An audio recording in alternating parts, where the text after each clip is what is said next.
नमस्कार। GKGS मंथन channel में आपका स्वागत है। मैं पप्पू सर। 15 अगस्त 2023 को BPSC द्वारा आयोजित 11-12 क्लास में टीचर्स यानी PGT टीचर्स सोशल साइंस के लिए जो परीक्षा आयोजित की गई, उसमें सोशल साइंस के अंतर्गत पार्ट 3 में हिस्ट्री विषय का जो है वीडियो प्रसारित किया जा रहा है।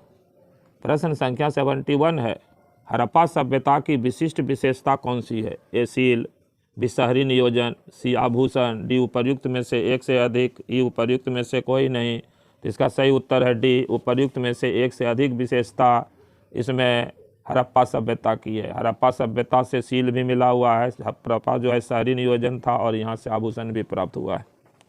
प्रश्न संख्या 72 है, हड़प्पा सभ्यता निम्नलिखित में से किस क्षेत्र में फैली हुई थी? ए गुजरात, बी अफगानिस्तान, सी सिंध, डी उपर्युक्त में से एक से अधिक, ई उपर्युक्त में से कोई नहीं। तो इसका सही उत्तर है डी, उपर्युक्त में से एक से अधिक। हड़प्पा सभ्यता जो है गुजरात में भी, सिंध में भी फैली हुई थी। प्रश्न संख्या 73 है, हड़प्पा स्थलों पर ए हल रेखाएं पाई गई है, बी हल का टेराकोटा मॉडल पाया गया है, सी नहरों के निशान पाए गए हैं, डी उपर्युक्त में से एक से अधिक, ई उपर्युक्त में से कोई नहीं। तो इसका सही उत्तर है डी, उपर्युक्त में से एक से अधिक हड़प्पा स्थलों से प्राप्त हुए हैं। प्रश्न संख्या 74 है, निम्नलिखित में कौन सा स्थल हड़प्पा संस्कृति से पहचाना जाता है? ए चिरांद, बी बेलन घाटी, सी कौशल, डी उपर्युक्त में से एक से अधिक, ई उपर्युक्त में से कोई नहीं। तो इसका सही उत्तर है ई, उपर्युक्त में से कोई भी स्थल हड़प्पा से संबंधित स्थल नहीं है। प्रश्न संख्या 75 है, हड़प्पा निवासी निम्नलिखित में से किसको मानते थे? ए मृत्यु के बाद का जीवन, बी वर्ण व्यवस्था, सी लोकतंत्र, डी उपर्युक्त में से एक से अधिक, ई उपर्युक्त में से कोई नहीं। तो इसका सही उत्तर है ए, मृत्यु के बाद के जीवन में इनका विश्वास था। प्रश्न संख्या 76 है, तमिलकम में कौन शामिल है? ए चोल, बी चेर, सी पांड, डी उपर्युक्त में से एक से अधिक, ई उपर्युक्त में से कोई नहीं। तो इसका सही उत्तर है डी, उपर्युक्त में से एक से अधिक। चोल, चेल और पांड तीनों तमिलकम प्रदेश में शामिल थे। प्रश्न संख्या 77 है, 1810 के दशक में कितने संस्कृत और द्रविड़ भाषाओं में 8000 से अधिक शिलालेख एकत्र किए हैं? ए कर्निघन, बी कॉलिन मैकेंजी, सी जॉन मार्शल, डी उपर्युक्त में से एक से अधिक, ई उपर्युक्त में से कोई नहीं। इसका सही उत्तर है भी, कॉलिन मैकेंजी ने 1810 के दशक में जो है 8000 से अधिक शिलालेख को एकत्र किए हैं। प्रश्न संख्या 78 है, सातवाहन और शक शासकों द्वारा भूमि अनुदान का सबसे प्रारंभिक अभिलेखीय साक्ष्य किस काल का है? ए 200 से 300 ईस्वी, बी 300 से 400 ईस्वी, सी 100 से 200 ईस्वी, डी उपर्युक्त में से एक से अधिक, ई उपर्युक्त में से कोई नहीं।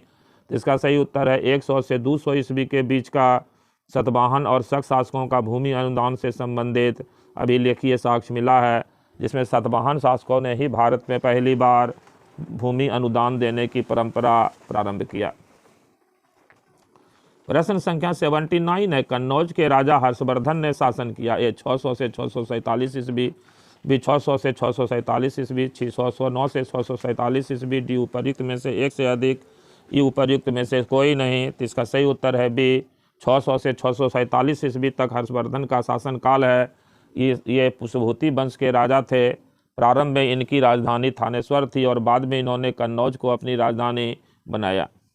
प्रश्न संख्या 80 है, शिलालेखीय साक्ष्य की सीमा क्या है? ए अक्षर बहुत धुंधले होते हैं इसलिए पढ़ना मुश्किल है, बी वे उन सभी बातों पर चर्चा नहीं करते जिन्हें हम आज महत्वपूर्ण मान सकते हैं, सी कई बार उन्हें समझना कठिन होता है, डी उपर्युक्त में से एक से अधिक, ई उपर्युक्त में से कोई नहीं। तो इसका सही उत्तर है डी, उपर्युक्त में एक से अधिक जो है शिलालेखीय साक्ष्य की सीमा है। प्रश्न संख्या 81 है, किस कारक ने खरोष्टी को पढ़ने में सहायता की? ए इंडो फारसी सिक्कों पर फारसी और खरोष्टी दोनों भाषाओं में राजाओं के नाम अंकित थे, बी कर्निघन शिलालेख पढ़ने में माहिर थे, सी ब्राह्मी का उपयोग गुप्त राजाओं ने भी किया था, डी उपर्युक्त में से एक से अधिक, ई उपर्युक्त में से कोई नहीं। तो इसका सही उत्तर है ई, उपर्युक्त में से कोई नहीं। इनमें से कोई भी विकल्प सही नहीं है।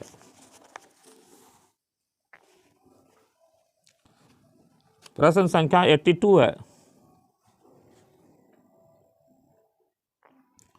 जब B.S. सुखथंकर के संपादन में महाभारत का आलोचनात्मक संस्करण निकालने का निर्णय लिया गया, तब यह तय किया गया था कि ए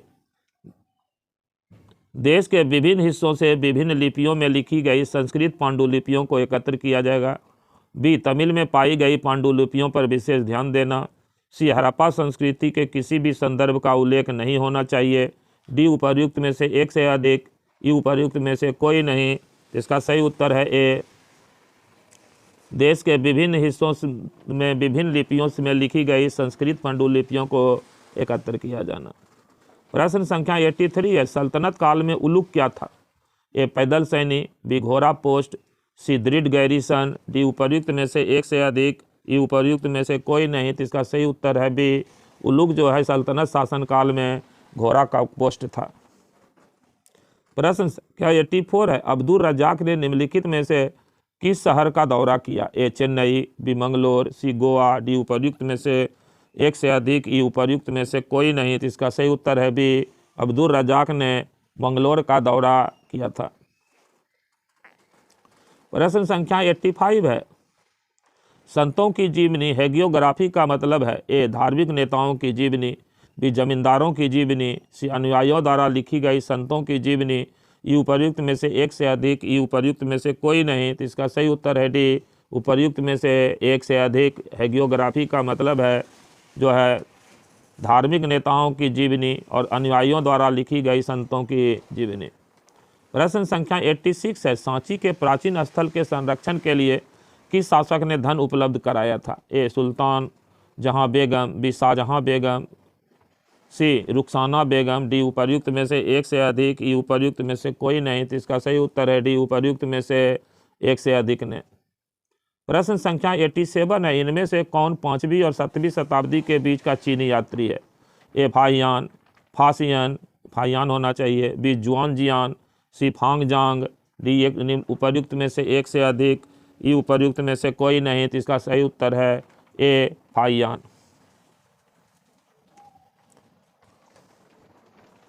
प्रश्न संख्या 88 है, निम्नलिखित में से कौन सा सही कथन है? ए प्राचीन भारत में कुछ शासक क्षत्रिय थे, बी कुछ शासक गैर क्षत्रिय थे, सी कोई भी शासक ब्राह्मण नहीं था, डी उपर्युक्त में से एक से अधिक, ई उपर्युक्त में से कोई नहीं। तो इसका सही उत्तर है डी उपर्युक्त में से एक से अधिक। इनमें ए और बी सही है। प्राचीन भारत की कुछ शासक क्षत्रिय थे और कुछ शासक गैर क्षत्रिय भी थे। सी गलत है। प्रश्न संख्या 89 है, चारण चरित्र लिखने के लिए निम्नलिखित में से किस सामग्री का उपयोग किया गया? ए कपड़ा, बी पेपर, सी तार का पत्ता, डी उपर्युक्त में से एक से अधिक, ई उपर्युक्त में से कोई नहीं। तो इसका सही उत्तर है डी उपर्युक्त में से एक से अधिक का इस्तेमाल जो है वो चारण चरित्र लिखने के लिए कपड़ा, पेपर और तार का पत्ता तीनों का इस्तेमाल किया गया। प्रश्न संख्या 90 है, 1914 में प्रकाशित द मॉन्यूमेंट्स ऑफ सांची का लेखक कौन है? ए अलेक्जेंडर कर्निगम, B Alfred Foucher, C John Marshall, D उपर्युक्त में से एक से अधिक, ई उपर्युक्त में से कोई नहीं। इसका सही उत्तर है डी उपर्युक्त में से एक से अधिक। प्रश्न संख्या 91 है, इलियट संगमरमर क्या है? ए सांची से मूर्ति कला के जो पैनल मद्रास में रखे गए, बी भरहुत से मूर्ति कला के जो पैनल मद्रास में रखे गए, सी अमरावती से मूर्ति कला के जो पैनल मद्रास में रखे गए, डी उपर्युक्त में से एक से अधिक, ई उपर्युक्त में से कोई नहीं। तो इसका सही उत्तर है सी अमरावती से मूर्ति कला के जो पैनल मद्रास में रखे गए हैं वही इलियट संगमरमर कहलाते हैं। प्रश्न संख्या 92 है, आहत सिक्के किस धातु से बने होते थे? ए सोना, बी पीतल, सी जस्ता, डी उपर्युक्त में से एक से अधिक, ई उपर्युक्त में से कोई नहीं। तो इसका सही उत्तर है ई उपर्युक्त में से कोई नहीं। ये मिस्र धातु के बने हुए सिक्के थे। आहत सिक्का जो भारत का सबसे प्राचीन सिक्का है, इसी को पंचमार्क सिक्का भी कहा जाता है। प्रश्न संख्या 93 है, निम्नलिखित में से कौन सा अशोक के महाशिलालेखों में से एक नहीं है? ए मास्की, बी कालसी, सी संतति, डी उपर्युक्त में से एक से अधिक, ई उपर्युक्त में से कोई नहीं। तो इसका सही उत्तर है ए मास्की। ये लघु शिलालेख है, महाशिलालेख यानी बृहद शिलालेख में ये शामिल नहीं है। प्रश्न संख्या 94 है, महाबलीपुरम में एक विशाल चट्टान की सतह पर एक प्रसिद्ध मूर्ति कला क्या दर्शाती है? ये स्वर्ण से गंगा नदी का अवतरण, बी अर्जुन हथियार प्राप्त करने के लिए नदी तट पर तपस्या कर रहे थे, सी कावेरी नदी का अवतरण, डी उपर्युक्त में से एक से अधिक, ई उपर्युक्त में से कोई नहीं। तो इसका सही उत्तर है डी उपर्युक्त में से एक से अधिक। प्रश्न संख्या 95 है, स्मारक के संरक्षण के मामले में सांची क्यों बची रही जबकि अमरावती नहीं बची? ए, अमरावती समुद्र तट पर स्थित था। बी, अमरावती को अंग्रेजों ने फ्रांसीसियों से खरीदा था। सी, अमरावती को अंग्रेजों ने पुर्तगालियों से खरीदा था। डी उपर्युक्त में से एक से अधिक, ई उपर्युक्त में से कोई नहीं। तो इसका सही उत्तर है ई उपर्युक्त में से कोई नहीं। प्रश्न संख्या 96 है, इब्न बतूता ने पान और नारियल का विस्तार से वर्णन क्यों किया? ए, उन्हें ये दोनों उत्पाद बहुत पसंद थे। बी, वे चाहते थे कि इन दोनों पेड़ों को संरक्षित किया जाए। सी, इन दोनों पेड़ों से बनी औषधि से पेट का गंभीर दर्द ठीक हो जाता था। डी उपर्युक्त में से एक से अधिक, ई उपर्युक्त में से कोई नहीं। तो इसका सही उत्तर है ई उपर्युक्त में से कोई भी नहीं। प्रश्न संख्या 97 है, बर्नियर का मानना था कि ये भारत में भूमि का स्वामित्व केवल हिंदुओं के पास है। बी, भारत में भूमि का स्वामित्व केवल क्षत्रियों के पास है। सी, भारत में भूमि का स्वामित्व केवल राजा के पास है। डी उपर्युक्त में से एक से अधिक, ई उपर्युक्त में से कोई नहीं। तो उसका सही उत्तर है सी, भारत में भूमि का स्वामित्व केवल राजा के पास है। ये बर्नियर अपने यात्रा वृत्तांत में लिखते हैं। प्रश्न संख्या 98 है, निम्नलिखित में कौन सा कथन सही है? ए, 17वीं शताब्दी के दौरान भारत की तुलना में पश्चिमी यूरोप के शहरी केंद्रों में अधिक संख्या में लोग रहते थे। बी, 17वीं शताब्दी के दौरान पश्चिमी यूरोप की तुलना में भारत में शहरी केंद्रों में अधिक संख्या में लोग रहते थे। सी, भारत की सभी भूमि पर राजशाही का स्वामित्व था। डी उपर्युक्त में से एक से अधिक, ई उपर्युक्त में से कोई नहीं। तो इसका सही उत्तर है बी, 17वीं शताब्दी के दौरान पश्चिमी यूरोप की तुलना में भारत में शहरी केंद्रों में अधिक संख्या में लोग रहते थे। प्रश्न संख्या 99 है, निम्नलिखित में कौन सा कथन गलत है? ये मध्यकाल में भारत में सभी गुलाम समान थे। भी, मध्यकाल में भारत में जितने भी दास थे उन पर राजशाही का अधिकार था। सी, मध्यकाल में भारत में केवल पुरुषों को ही गुलाम बनाया जाता था। डी उपर्युक्त में से एक से अधिक, ई उपर्युक्त में से कोई नहीं। तो इसका सही उत्तर है डी उपर्युक्त में से एक से अधिक। प्रश्न संख्या 100 है, भारत में दासों का उपयोग निम्नलिखित में से किस उद्देश्य के लिए किया जाता था? ए, दरबारों में संगीत और नृत्य प्रस्तुत करना। बी, पालकी ढोना। सी, रईसों पर नजर रखना। डी उपर्युक्त में से एक से अधिक, ई उपर्युक्त में से कोई नहीं। इसका सही उत्तर है डी उपर्युक्त में से एक से अधिक जो है कार्य दासों के द्वारा किए जाते थे। प्रश्न संख्या 101 है, महान और छोटी परंपराएं शब्द किसने गढ़े? A, Radcliffe Brown. B, Mortimer Wheeler. C, Robert Redfield. D उपर्युक्त में से एक से अधिक, ई उपर्युक्त में से कोई नहीं। इसका सही उत्तर है रॉबर्ट रेडफील्ड ने महान और छोटी परंपराएं जैसे शब्द को गढ़े हैं। प्रश्न संख्या 102 है, मध्यकाल में पूजा प्रणालियों के समन्वय की प्रक्रिया किस प्रकार कार्य करती थी? ए, स्थानीय पंथों को एकीकरण के लाभों का एहसास हुआ। बी, ब्राह्मणवादी विचारों का प्रसार करना और इसे महिलाओं और शूद्रों के लिए सुलभ बनाना जिन्हें आमतौर पर वैदिक शिक्षा से बाहर रखा जाता था। सी, ब्राह्मणों ने इन और सामाजिक श्रेणियों की मान्यताओं और प्रथाओं को स्वीकार किया और उन पर फिर से काम किया। डी उपर्युक्त में से एक से अधिक, ई उपर्युक्त में से कोई नहीं। इसका सही उत्तर है डी उपर्युक्त में से एक से अधिक कथन सही है। प्रश्न संख्या 103 है, भक्ति परंपरा को जिन व्यापक श्रेणियों में वर्गीकृत किया गया है, ए, सगुण और निर्गुण। बी, महागुण और निर्गुण। सी, सर्वगुण और सगुण। डी उपर्युक्त में से एक से अधिक, ई उपर्युक्त में से कोई नहीं। तो इसका सही उत्तर है ए, सगुण और निर्गुण। उत्तर भारत में भक्ति आंदोलन इन दो धाराओं में सगुण और निर्गुण परंपरा में बट करके चला। प्रश्न संख्या 104 है, अलवार और नैनार क्रम से किन देवताओं की पूजा करते थे? ए, शिव और विष्णु। बी, शिव और शक्ति। सी, विष्णु और शिव। डी उपर्युक्त में से एक से अधिक, ई उपर्युक्त में से कोई नहीं। तो इसका सही उत्तर है सी, विष्णु अलवार और शिव नैनार कहलाते थे दक्षिण भारत में तमिल परंपरा में। प्रश्न संख्या 105 है, नल ईरा दिव्य प्रबंध मठ किसकी रचनाओं का एक संकलन है? ए, सगुण संत कवि। बी, अलवार। सी, निर्गुण संत कवि। डी उपर्युक्त में से एक से अधिक, ई उपर्युक्त में से कोई नहीं। इसका सही उत्तर है बी, अलवार संतों का रचना है नलियरा दिव्य प्रबंध मठ। प्रश्न संख्या 106 है, अंडाल किस देवता की उपासक थी? ए विष्णु, बी शिव, सी शक्ति, डी उपर्युक्त में से एक से अधिक, ई उपर्युक्त में से कोई नहीं। इसका सही उत्तर है ए विष्णु। अंडाल जो है एकमात्र महिला जो है वो अलवार संत थी। प्रश्न संख्या 107 है, कराइकल किस देवता की उपासक थे? ए विष्णु, बी शिव, सी शक्ति, डी उपर्युक्त में से एक से अधिक, ई उपर्युक्त में से कोई नहीं। तो इसका सही उत्तर है बी, शिव के उपासक थे कराइकल। प्रश्न संख्या 108 है, ब्राह्मण बसवन्ना किस आंदोलन के उद्भव के लिए प्रसिद्ध है? ए थेरवाद, बी लिंगायत, सी वीर शैव, डी उपर्युक्त में से एक से अधिक, ई उपर्युक्त में से कोई नहीं। तो इसका सही उत्तर है डी, एक से अधिक। ब्राह्मण बसवन्ना एक से अधिक आंदोलन के उद्भव के लिए प्रसिद्ध है।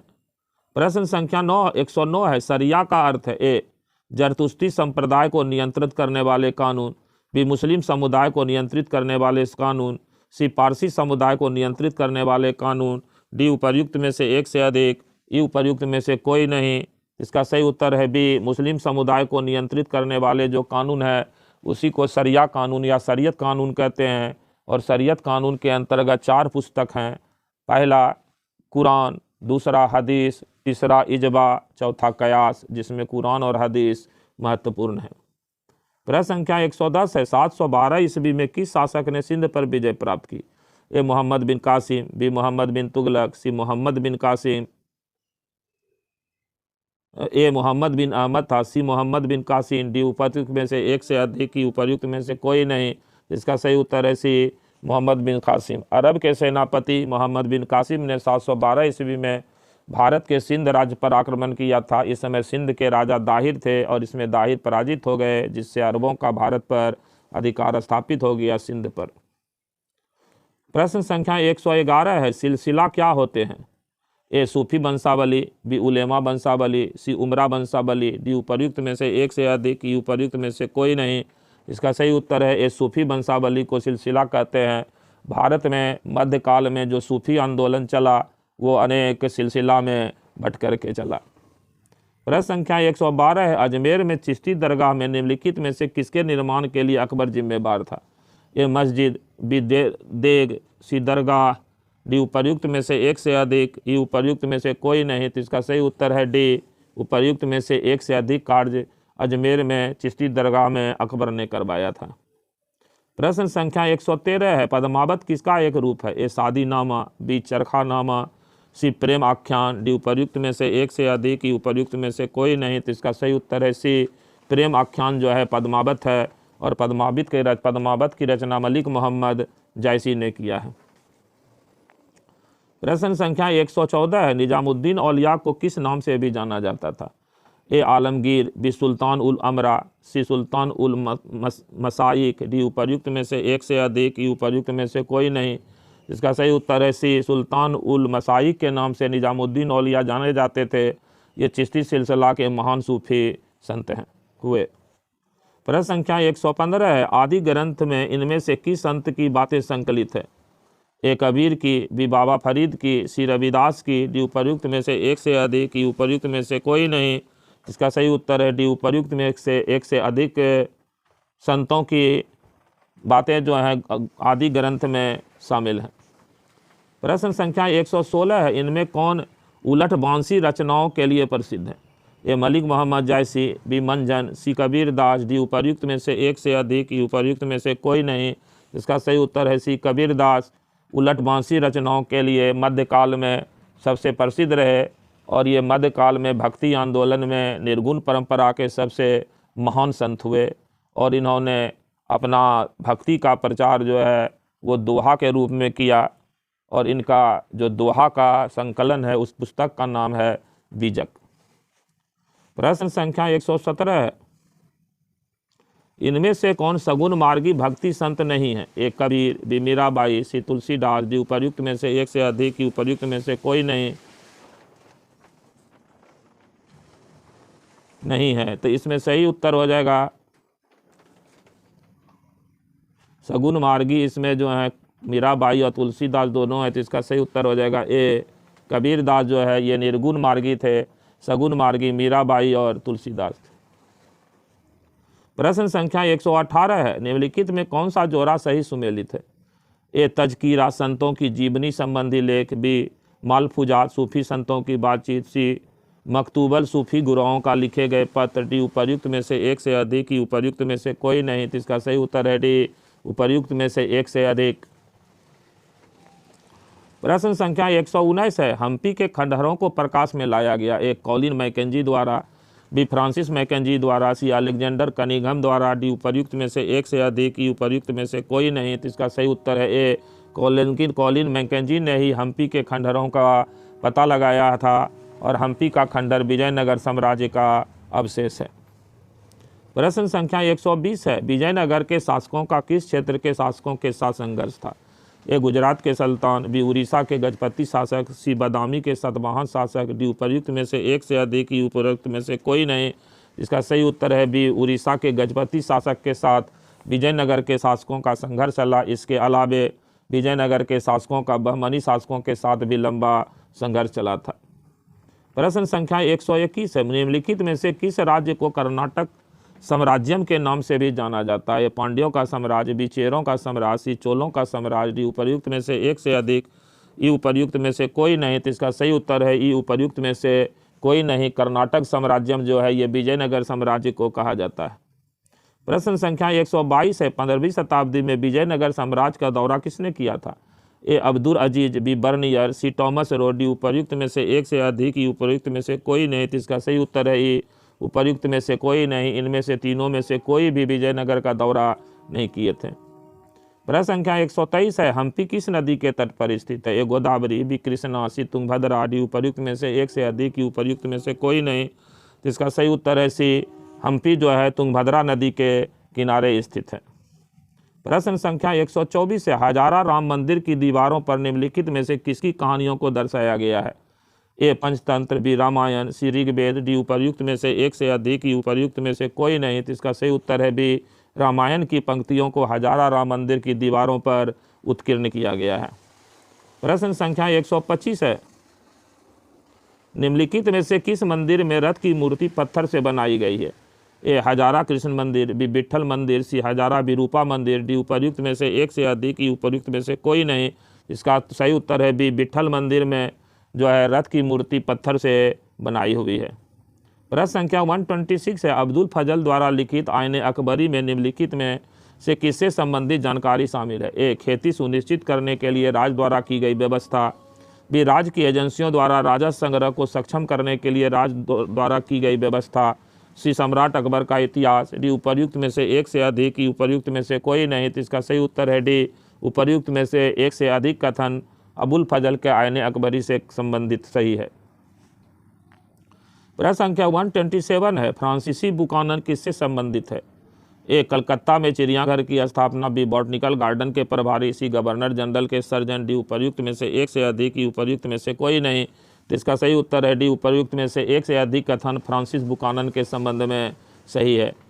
प्रश्न संख्या 128 है, भारतीय कृषि के व्यवसायीकरण ने ब्रिटिश पूंजीपति पर को ही लाभान्वित किया लेकिन भारतीय किसान वर्ग को नहीं। यह किसने लिखा? A Rajani Palme Dutt, B sir Henry Cotton, C Hemchand Ray Chaudhuri, D उपर्युक्त में से एक से अधिक, ई उपर्युक्त में से कोई नहीं। तो ये इसका कोई भी उत्तर सही नहीं है। उपर्युक्त में से कोई भी कथन सही नहीं है। प्रश्न संख्या 129 है, निम्नलिखित में से कौन सा कथन गलत है? ए 1862 तक ब्रिटेन में कपास का 90% से अधिक आयात भारत से होता था, बी 1857 में ब्रिटेन में कॉटन सप्लाई एसोसिएशन की स्थापना हुई, सी 1860 के दशक से पहले ब्रिटेन में कच्चे कपास का 3/4 आयात अमेरिका से होता था, डी उपर्युक्त में से एक से अधिक, ई उपर्युक्त में से कोई नहीं। तो इसका सही उत्तर है डी उपर्युक्त में से एक से अधिक कथन इसमें गलत है। प्रश्न संख्या 130 है, निम्नलिखित में कौन सा युग्म गलत है? ए अस्थायी बंदोबस्त बंगाल, बी रैयतबारी प्रणाली दक्कन, सी महलबारी व्यवस्था अवध, डी उपर्युक्त में से एक से अधिक, ई उपर्युक्त में से कोई नहीं। तो इसका सही उत्तर है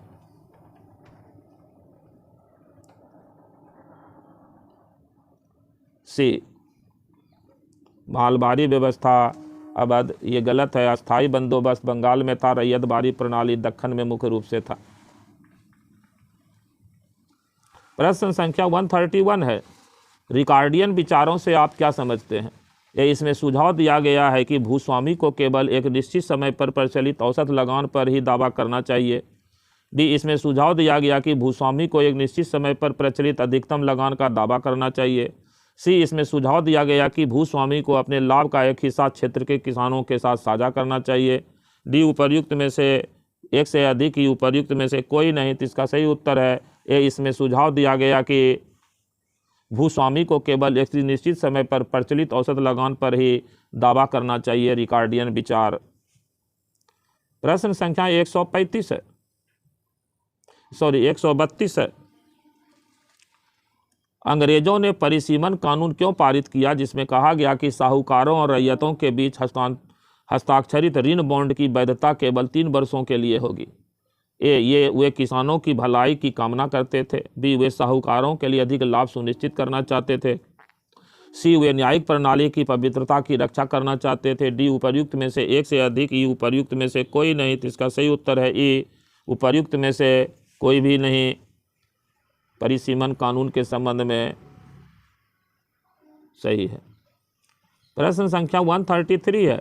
इनमें से कौन नेता 1857 के विद्रोह से जुड़ा नहीं है? ए, रानी लक्ष्मीबाई। बी, शाहमल। सी, मौलवी अहमदुल्ला। डी, इनमें से एक से अधिक। इनमें से कोई नहीं। इनमें से कोई भी नहीं। ई, इसका सही उत्तर है। प्रश्न संख्या 134 है। निम्नलिखित में कौन सा कारण 1857 के विद्रोह की शुरुआत से जुड़ा नहीं है? ये ब्रिटिश सरकार द्वारा दत्तकता को मान्यता देने से इनकार। भी, यह धारणा कि अंग्रेज भारतीय समाज द्वारा पोषित और पवित्र माने जाने वाले सामाजिक रीति रिवाजों को नष्ट कर रहे हैं। सी, अंग्रेज किसानों के रक्षक थे। डी, उपर्युक्त में से एक से अधिक। ई, उपर्युक्त में से कोई नहीं। तो इसका सही उत्तर है डी, उपर्युक्त में से एक से अधिक कथन जुड़ा नहीं है।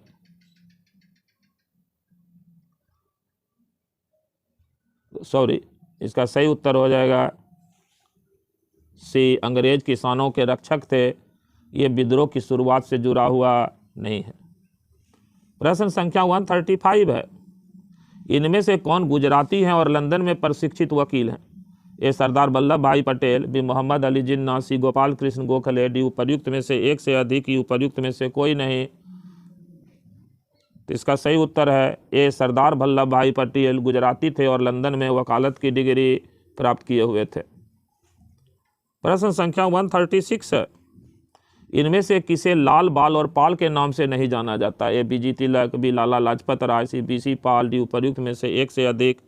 ई, उपर्युक्त में से कोई नहीं। तो इसका सही उत्तर हो जाएगा ई, उपर्युक्त में से कोई नहीं, क्योंकि बी, जी तिलक, लाला लाजपत राय और बी, सी पाल ये तीनों लाल, बाल और पाल के नाम से। लाल मतलब हो गया लाला लाजपत राय, बाल मतलब बाल गंगाधर तिलक और पाल मतलब बिपिन चंद्र पाल। प्रश्न संख्या 137 है। संविधान सभा के सदस्यों का चुनाव निम्नलिखित में से किस आधार पर किया गया था?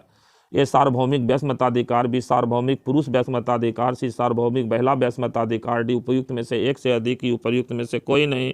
इसका सही उत्तर है ई, उपयुक्त में से कोई नहीं, क्योंकि संविधान सभा के सदस्यों का चुनाव संमित मताधिकार के आधार पर विधानसभा के सदस्य यानी एमएलए द्वारा किया गया था। प्रश्न संख्या 138 है। इनमें से कौन भारत में ब्रिटिश सरकार द्वारा पेश किए गए 1919 के अधिनियम से जुड़ा है?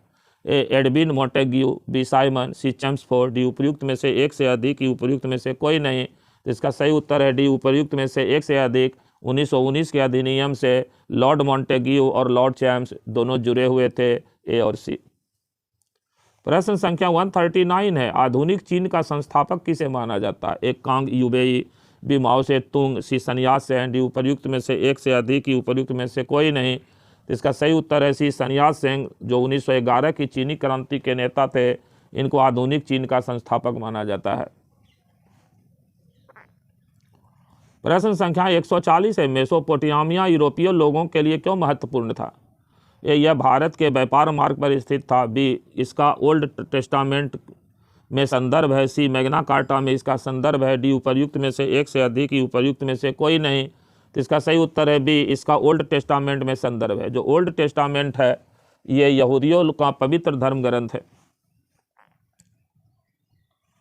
प्रश्न संख्या 141 है। मेसोपोटामिया सभ्यता निम्नलिखित में से किस नदी से संबंधित है? ए दजला, बी ड्यूब, सी फरात, डी उपर्युक्त में से एक से अधिक, ई उपर्युक्त में से कोई नहीं। इसका सही उत्तर है डी उपर्युक्त में से एक से अधिक। मेसोपोटामिया की सभ्यता दजला और फरात यानी ए और सी दोनों नदियों के संगम पर स्थित था।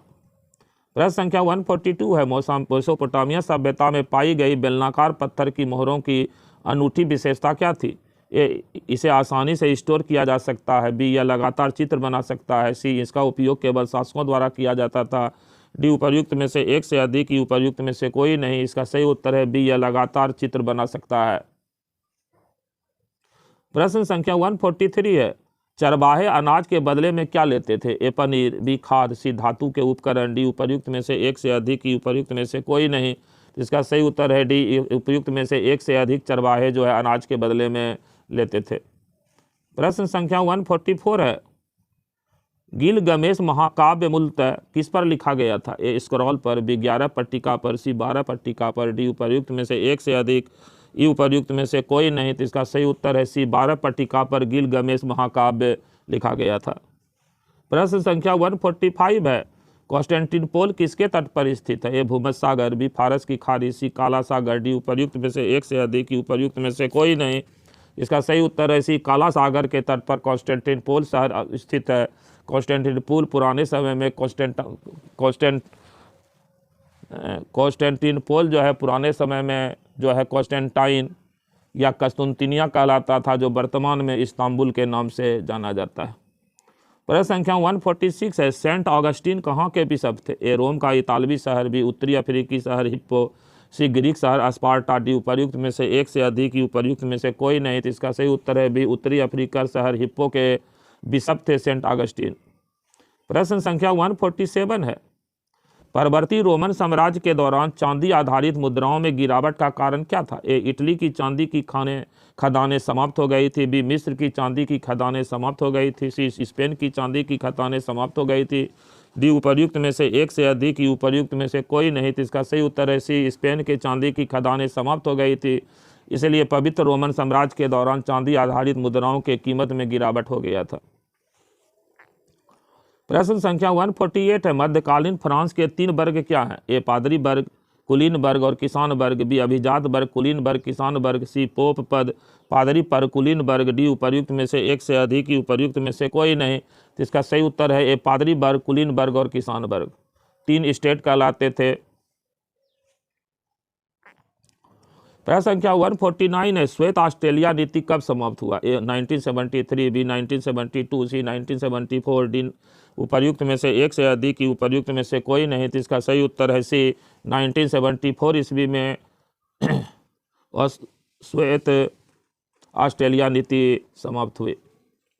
प्रश्न संख्या 150 है, लंबी छलांग योजना क्या है तथा इसे कब और कहां शुरू किया गया था? ए देश की तेजी से औद्योगिकीकरण के लिए प्रेरित करने के लिए नीति चीन 1959, बी देश को तेजी से औद्योगिकीकरण के लिए प्रेरित करने वाली नीति जापान 1959, सी देश को तेजी से औद्योगिकीकरण के लिए प्रेरित करने वाली नीति चीन 1958, डी उपर्युक्त में से एक से अधिक, ई उपर्युक्त में से कोई नहीं। तो इसका सही उत्तर है सी देश को तेजी से औद्योगिकीकरण के लिए प्रेरित करने की नीति चीन ने जो 1958 ईस्वी में जारी की, उसी को लंबी छलांग योजना कहा जाता है।